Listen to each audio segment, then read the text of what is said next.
कराड इथे पाचवड गावी आपल्याला पाचवडेश्वर हे शिवशंभूचं मंदिर बघायला मिळेल।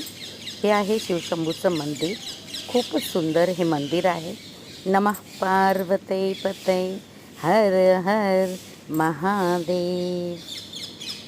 खूपच सुंदर मंदिर आहे हे। आणि इथे मंदिर परिसराच्या बाजूला आपल्याला विठ्ठल रखुमाईचं सुद्धा मंदिर बघायला मिळेल। हे आहे विठ्ठल रखुमाईचं दर्शन आपल्या सगळ्यांना घडत आहे। खूपच सुंदर हे मंदिर आहे आणि ह्याचा परिसर तर खूपच सुंदर आहे। हनुमंताचं सुद्धा आपल्याला दर्शन मिळत आहे आणि ह्याच्याच बाजूला कृष्णामाई, कृष्णा जी नदी आहे त्या देवीचं हे मंदिर आहे कृष्णामाईचं।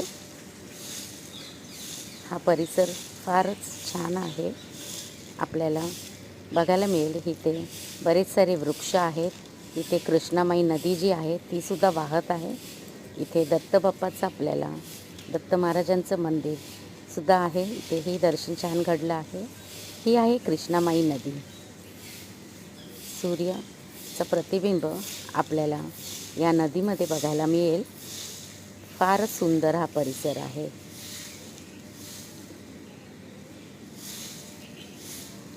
आणि ह्याच्याच बरोबर इथे बरेच सारे मोठमोठे झाडंसुद्धा आहेत, वेगवेगळ्या प्रकारची।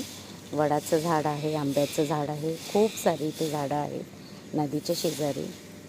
इथे आपल्याला माकडांचा जो खेळ सुरू आहे झाडावरती, सकाळ सकाळी उड्या मारत आहेत इथून तिथे, तेही दिसेल।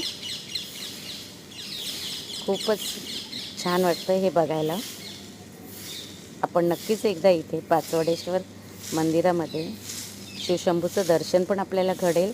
आणि हा बघा या माकडांचा खेळ कसा चाललेला आहे, उड्या मारत आहे ते इथून तिथे सगळीकडे। नमः पार्वते पते।